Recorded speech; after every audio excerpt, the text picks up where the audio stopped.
Planned Parenthood makes zero profit on any fetal tissue donations. You are reimbursed for what costs? Simply costs of preservation, transfer,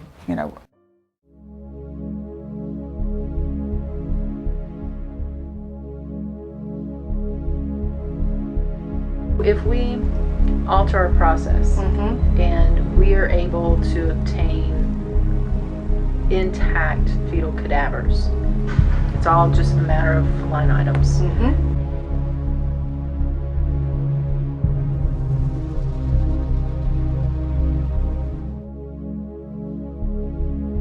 That would be $100 per specimen. 50 specimens per day would be $5,000 per day that Planned Parenthood was collecting from fetal tissue. Extrapolate that, $120,000 per month.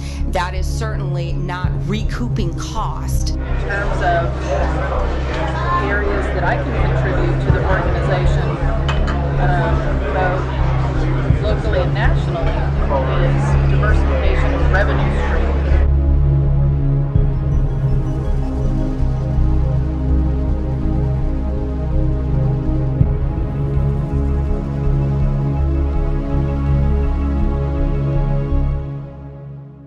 Well, so under the scope of where we probably have an edge over other organizations, our organization has been doing research for many, many, many years.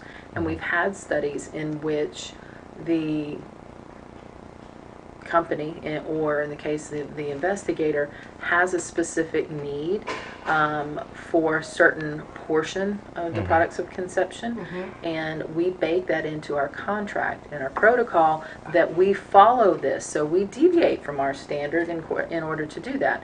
Telling you this so then we can get creative about when and where and under what conditions can we interject something that is specific to the tissue procurement needs. Sorry, that goes to my perfect for my next. Can you get creative? Can you alter if we say we need a liver? Or not just liver, thymus, but let's say neural tissue is tissue very is difficult what because could you adjust in the the past, procedure if you knew they need high volume of this? Could you match that and 18 to 22 week neural specimens, in so both hemispheres intact. Yes. you could do that? Yeah, I think we can. I mean, some of it is really outside. Some of it will be happenstance, because sometimes as the procedure is happening, the procedure itself for the removal is generally standardized, and I'm saying generally loosely, generally standardized. And so just depending on the patient's anatomy, how many weeks, other where it's placed in the uterus, we're going to potentially be able to have some that will be more or less intact, and then some that will not be. Right. So, but it's something that we can look at exploring how we can make that happen, so we have a higher chance. It'll probably also require a little bit of input from the doctors, because the doctors are the ones asking, directly doing that, and when it matters, in the cases of when it's mattered, and the physicians also need an intact specimen, they can make it happen. So we just need to figure out how that we can do this, under our project needs. How many providers practice in the second trimester? Oh gosh, that's a good question. Everybody that is here does. And really, specifically the later than 16-week cases, I guess. I want to say that we have six. 6 providers that go beyond 16 weeks. Oh wow. And that's something we'll have to discuss, with the docs and see how they can do it, because some of our doctors in the past have projects and they're collecting the specimens, so they do it in a way that they get the best specimens. So I know it can happen. The doctors were also doing research. Oh wow. Yeah. So okay, very good. I'm more on the business end of it, and I know that just going with the history of what's happened and wanting to not have that happen again. So for specific specimens, the compensation would be higher because we know you're going to run into problems. There's going to be more. How do we frame that so that we're not saying we're giving a higher. Yeah, we can work it out in the context of obviously the procedure itself is more complicated. So then anything that we integrate into that procedure without having you cover the procedural cost is going to be higher, right? So anything of a higher gestational age, there's more opportunity for complication. There's more administrative time involved. Sometimes the procedures are longer. So then anything that we piggyback onto that for collection purposes, obviously, would have to reflect that additional time, cost, administrative burden. So that our compensation that's higher to you for our specific specimen intact could be built and into that's something that getting more information about it, as intact as you need, how we're going to do that. Then from there, when I'm working with our clinical trials and all of our additional specimen collection needs, I'm pretty bullish about getting as much information as I can prior to budgeting. Well, that your financial background, really, I think that's what you can see the benefit of this financially. Just having that background and seeing that there is it's gold out there. And it can be so beneficial. So I'm glad that you have that background so that you see the financial benefits of getting the right specimen and getting it intact. And if you have to change the procedure just a little bit within the framework that keeps it, we're all talking about it the same way in the right way. But that financial gain and the to your staff just knowing this is the end. I think everyone realizes, especially because my department contributes so much to the bottom line of our organization here, even though we're one of the largest affiliates. Our research department is the largest in the United States, larger than any of the other affiliates combined. Wow. If that provider is needing to change the technique a little bit, and I know I'm going against my side of this, but I'm okay with, no, I want you to be paid per specimen, and rather than, oh, here, just ship this off. No, this is what we're looking for, and if you can do that and it compensates you and financially that's helping you to grow your clinic, I'm willing to do that. And so if we alter our process and we are able to obtain intact fetal cadavers, then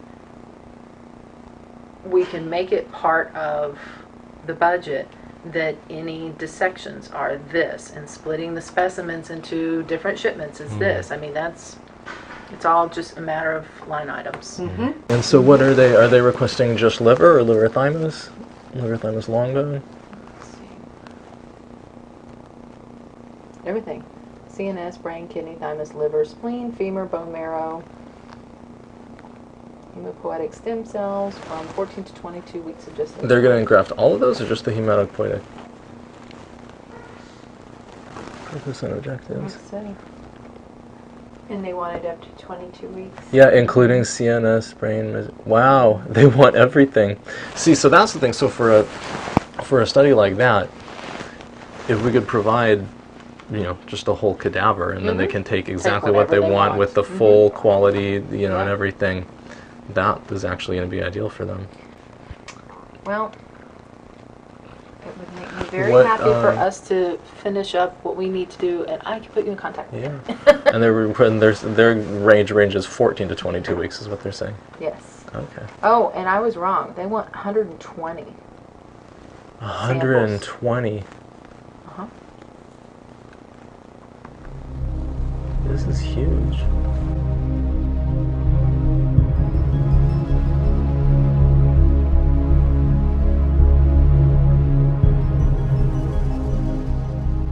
Are there any fresh specimens from today that we can still look at, or? We had a really long day and they're all mixed up together in a bag. Yet if I would have known 10 minutes ago, I would have saved something. You know what, if we could get a if we could just, that doesn't, I mean, it's not like we need something today, but if we could get a visual today of it, that would be a good thing. Is that possible?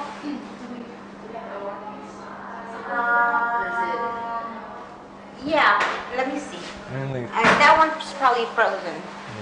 what we're looking for is like a visual baseline of like intactness and everything, and what's that, just so that we know like, intact they are. Right. Yeah, they so like on a typical day, like kind of what that looks like, and then And what it sort varies of. like based on gestation. Sometimes they come out really attacked. Do you want to do?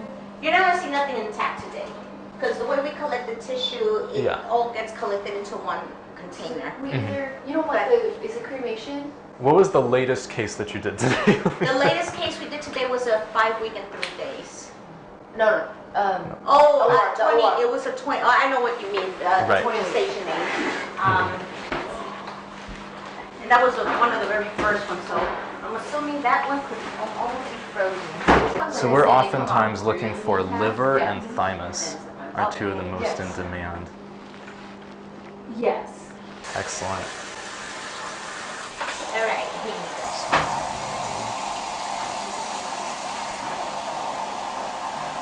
See now this. Sean, can you help me out? So I think this is lung, right? I don't Yes, think this is that's correct. kidney. Yeah, these are lungs because That's that's the trachea in the middle Yes. These are. So the intestines right here. Right here. See? there. Yeah. This comes out, like I said, the organs come out really, really well. 'Cause you can Right. see all the intestines Right. pretty much almost like And then this is a intact. big placenta right here. Yes. Do you ever see thymus? In this case is really important. Whenever we do like the 20, 22 weekers we do, Uh-huh. you get a lot better. But it's difficult to find thymus at this gestation. Yeah. What is that age of this? This is- This patient was like 18 weeks, I think. Is this? This is limb. Okay, Yeah. and this is like scapula. Yeah. That- The other thing that plays a tremendous part in this all is the dilation Exactly. that you've obtained. Exactly. And also how, for lack of a better word, how cooperative the patient is during the procedure. Oh, really? But are they under conscious sedation? Or Yeah. Okay. There's conscious sedation, but there's also times where it's just not. You've pretty much maxed out, and that's their tolerance. Oh. Sometimes it's a little bit more difficult. Mhm. To completely relax, sometimes it's a lot easier to not do so many passes for the forceps. So it just really varies. And like I said, a lot of it does depend on the dilation that was obtained. And like all of our procedures over 20 weeks actually go through a 2-stage dilation process. So usually like the cervix is, like for this procedure, cervix easily like at 3 centimeters. What we do in the OR is that we lay them out to account for everything before it kind of gets put back in the basin and just like sealed up and packaged up. Because we actually do a lot of collections for sexual assault cases. Kind of, but with that it's different. It's like some placenta and a long bone. But it's still very, it's very cleaned up. So it's different than this as well. So. These orbits are good too, and at this stage you start to get the retinal pigment epithelium, Yes. which is in the back, which is you've collected that before. So all the orbits are so easy, like 95% of the They're easy to find too, even in the early gestation, because you're just looking they for come the. out like firmer a month type deal, because it whittles down some. Is that a Bible number for you? How many per month? Or the gestational age, 14 to 16, or? No, 40. From like 16 to 22. There's how many per- yeah. 40 to 50 easy. Per month. Yeah. Other Gamma Penny Fellowship of Columbia, the active researcher. So she's very well versed in what she needs to do. To just change up just a little bit. Yeah. Okay. They've already talked with PPFA, done Necatola and the whole group up there, and because fetal tissue donation varies so much state by state, PPFA is moving away from a standardized policy. Yeah, so because I attended the patient service Yeah. day, and Kristen Flood did talk about, fetal collection and stuff like that. So yeah. Huh, very interesting. Remember when I first got here and it was, you have to have this form, it has to be like this. We had to have this particular consent form, very specific, but yeah, no, that's what Kristen was saying. Because Interesting. they're encouraging more participation, but they don't want to get too into the mix of it. Yeah. Interesting. Okay, cool. And any idea why the other affiliates in Texas think it's illegal?